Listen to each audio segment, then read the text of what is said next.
BBC বাংলার অধিবেশন প্রবাহতে আপনাদের স্বাগত। আজ আপনাদের সাথে লন্ডন স্টুডিও থেকে আছি মানসী বড়ুয়া, আর ঢাকায় আমার সাথে থাকছেন আকবর হোসেন।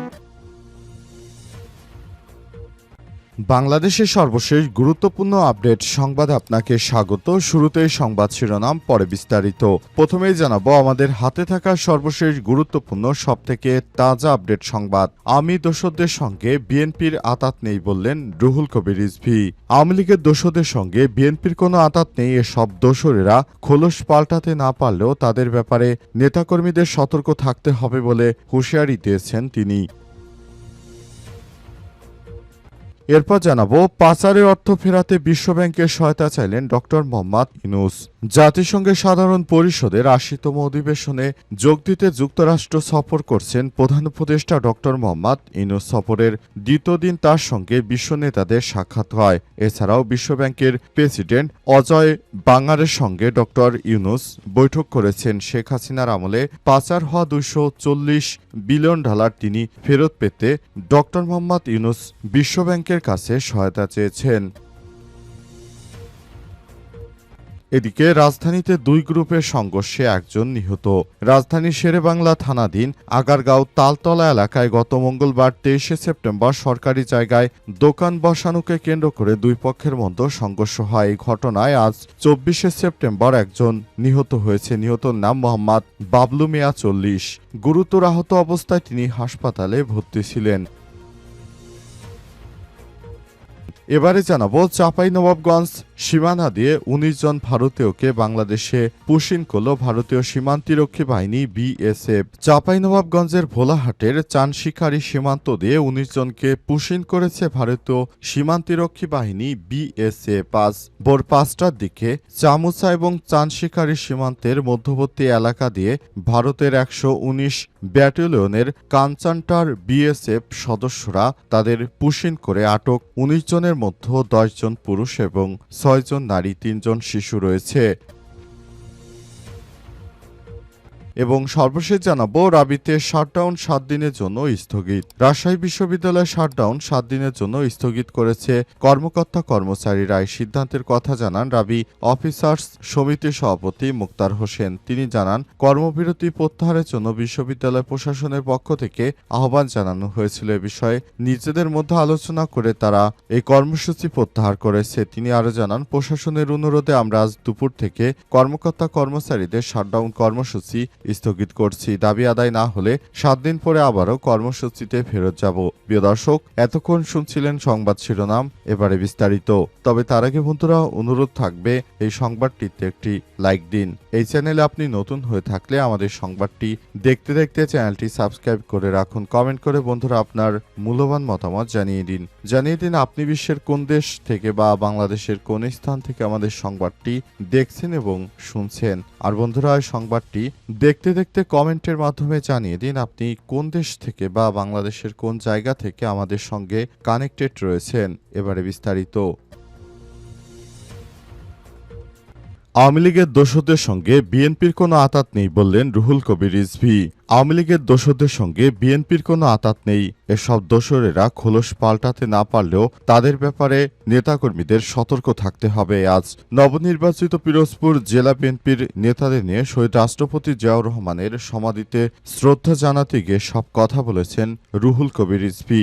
রুহুল কবির রিজভী বলেছেন, বিগত ১৬-১৭ বছর আপনারা দেখতে পেয়েছেন আমাদের নেতাকর্মীরা কত অন্যায় এবং অত্যাচারের শিকার হয়েছে। এরপর আমাদের নিয়ে যে মিথ্যা প্রোপাগান্ডা শুরু করেছে আওয়ামী লীগের দোসরেরা, এটা আমরা মেনে নিতে পারি না। কারণ অন্তর্বর্তীকালীন সরকারের সময় এসব দোসরেরা বিভিন্ন জায়গায় তারা নানাভাবে বিএনপির সঙ্গে মিশে তারা আবারও আগের মতো অপরাধ কার্যক্রম শুরু করেছে। তাই বিএনপি নেতাদের বলবো, আপনারা সবাই সতর্ক থাকুন। আওয়ামী লীগের দোসরেরা যেন আমাদের দলে ভিড়তে না পারে। তাদেরকে যেখানে পাবেন সেখান থেকেই তাদেরকে প্রতিহত করতে হবে। তা না হলে তারা যেভাবে আমাদের সঙ্গে বিভিন্নভাবে সমস্যা তৈরি করেছে সেগুলো আমরা মেনে নিতে পারি না। তারা বিএনপি নামে বিভিন্ন মিথ্যা ও অপতথ্য ছড়াচ্ছে বিদেশের মাটিতে, ভারতের মাটিতে বসে।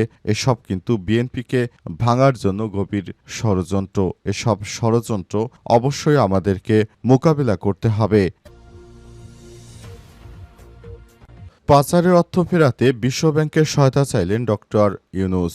জাতিসংঘের সাধারণ পরিষদের ৮০তম অধিবেশনে যোগ দিতে যুক্তরাষ্ট্র সফরে গেছেন প্রধান উপদেষ্টা ডক্টর মোহাম্মদ ইউনূস। সফরের দ্বিতীয় দিন তার সঙ্গে বিশ্ব নেতাদের সাক্ষাৎ হয়। এছাড়াও বিশ্বব্যাংকের প্রেসিডেন্ট অজয় বাঙ্গারের সঙ্গে ডক্টর ইউনূস বৈঠক করেছেন। শেখ হাসিনার আমলে পাচারের অর্থ ফেরাতে সংস্থাটি সহায়তা চান তিনি। এছাড়াও আর্থিক খাতে সংস্কার এবং বাংলাদেশের নির্বাচনের প্রস্তুতি নিয়েও তাদের অবহিত করেন ডক্টর মোহাম্মদ ইউনূস। প্রধান উপদেষ্টার প্রেস সচিব শফিকুল আলম জানান, বাংলাদেশের পরবর্তী জাতীয় নির্বাচন আগামী বছরের ফেব্রুয়ারির প্রথমার্ধে অনুষ্ঠিত হবে। প্রধান উপদেষ্টা ২৬শে সেপ্টেম্বর জাতিসংঘের সাধারণ পরিষদের ৮০তম অধিবেশনে ভাষণ দেবেন। সেখানে তিনি অন্তর্বর্তীকালীন সরকারের ১৪ মাসের সংস্কার কার্যক্রম, অর্থনৈতিক পুনরুদ্ধার এবং গণতান্ত্রিক রূপরেখার পদক্ষেপ তুলে ধরবেন। তিনি আরও বলেন, $২৩৪ বিলিয়ন বাংলাদেশ থেকে পাচার করা হয়েছে। সেই টাকাটা ফেরানোর জন্য ডক্টর ইউনূসের কাছে বেশি গুরুত্বপূর্ণ এ বিষয়ে তিনি আলাপ করেছেন। বিশ্বব্যাংকের এই ব্যাপারে আমাদের সহায়তা করবেন আশা করছি।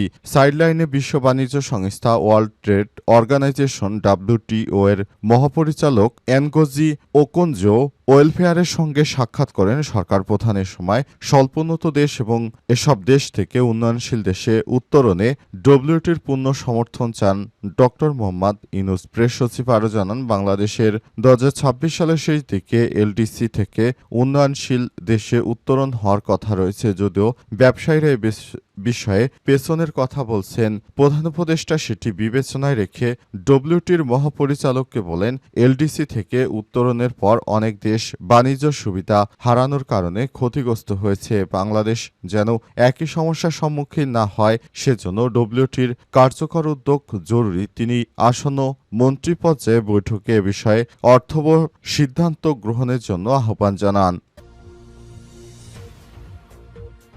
রাজধানীতে দুই গ্রুপের সংঘর্ষ, একজন নিহত। রাজধানীর শেরেবাংলা থানাধীন আগারগাঁওয়ে তালতলা এলাকায় আজ ২৩শে সেপ্টেম্বর সরকারি জায়গায় দোকান বসানোকে কেন্দ্র করে দুই পক্ষের সংঘর্ষে একজন নিহত হয়েছে। নিহতের নাম বাবলু মিয়া, বয়স ৪০। উদ্ধারকারী বাসিন্দা আব্দুর রৌফের বরাতে জানা গেছে, শেরেবাংলা নগর থানার আগারগাঁও তালতলা এলাকায় জনতা গেটের সামনে দুই পক্ষের সংঘর্ষের সময় ভিকটিমকে রবিউল নামের একজন মাথায় লোহার পাইপ দ্বারা আঘাত করে গুরুতর আহত করেন। পরে তাকে উদ্ধার করে ২টার দিকে ঢামেক হাসপাতালে নিয়ে আসলে কর্তব্যরত চিকিৎসক তাকে মৃত ঘোষণা করেন। বিষয়টি নিশ্চিত করে ঢামেক হাসপাতাল পুলিশ ফাঁড়ির ইনচার্জ পরিদর্শক মোহাম্মদ ফারুক বলেন, নিহতের মরদেহটি ময়নাতদন্তের জন্য হাসপাতালের মর্গে রাখা হয়েছে। বিষয়টি সংশ্লিষ্ট থানাকে অবগত করা হয়েছে। ভবিষ্যতে কেউ যেন এই ধরনের কোনো সন্ত্রাসী কার্যক্রম চালাতে না পারে সেজন্য ব্যাপকভাবে প্রস্তুতি গ্রহণ করা হচ্ছে এবং পুলিশকে বলা হয়েছে কেউ যেন এসব সন্ত্রাসী কর্মকাণ্ড না করে সেজন্য সবাই সতর্ক থাকবেন, সতর্ক থাকতে হবে। আপাতত এসব বিষয় নিয়ে তিনি আর বাড়াবাড়ি করার যেন না করা হয় সেজন্য সবাইকে অনুরোধ জানিয়েছেন।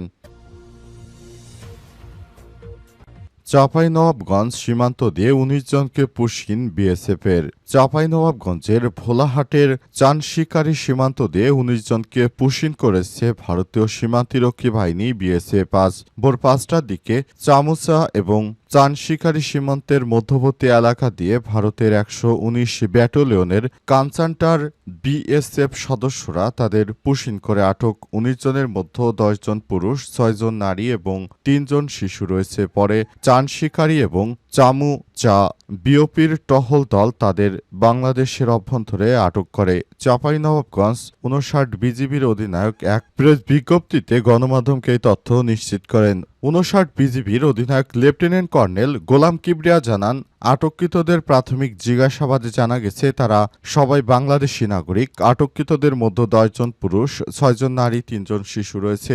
বিজিবি আরও জানায়, আটক ব্যক্তিরা ২০১৫ থেকে ২০২৪ সালের মধ্যে বিভিন্ন সময় সময় কাজের সন্ধানে ভারতে অবৈধভাবে অনুপ্রবেশ করে। পরবর্তী ভারতীয় পুলিশ কর্তৃক তাদের বিভিন্ন জায়গা থেকে আটক করা হয়। আটক করার পর তাদেরকে অবশেষে বাংলাদেশে পাঠানোর সিদ্ধান্ত নেয় ভারতীয় সীমান্তরক্ষী বাহিনী বিএসএফ। এরপর সীমান্তরক্ষী বাহিনী তাদেরকে ওই সীমান্ত এলাকায় নিয়ে আসে এবং অবশেষে রাতের আধারে চোরের মতো ভারতীয় সীমান্তরক্ষী বাহিনী বিএসএফ এর সদস্যরা তাদেরকে বাংলাদেশে ঢুকিয়ে দিয়েছে। এদেরকে বাংলাদেশে ঢোকানোর ফলে মূলত বাংলাদেশে আরও অনেক বেশি সমস্যা তৈরি করতে চায় ভারতীয় সীমান্তরক্ষী বাহিনী বিএসএফ। তাদের উদ্দেশ্য হচ্ছে এসব ভারতীয় নাগরিকদেরও বাংলাদেশে জোর করে পাঠিয়ে দেয়। ইতিমধ্যে বিভিন্ন জায়গা থেকে সব ভারতীয়দেরকে শনাক্ত করা হয়েছে।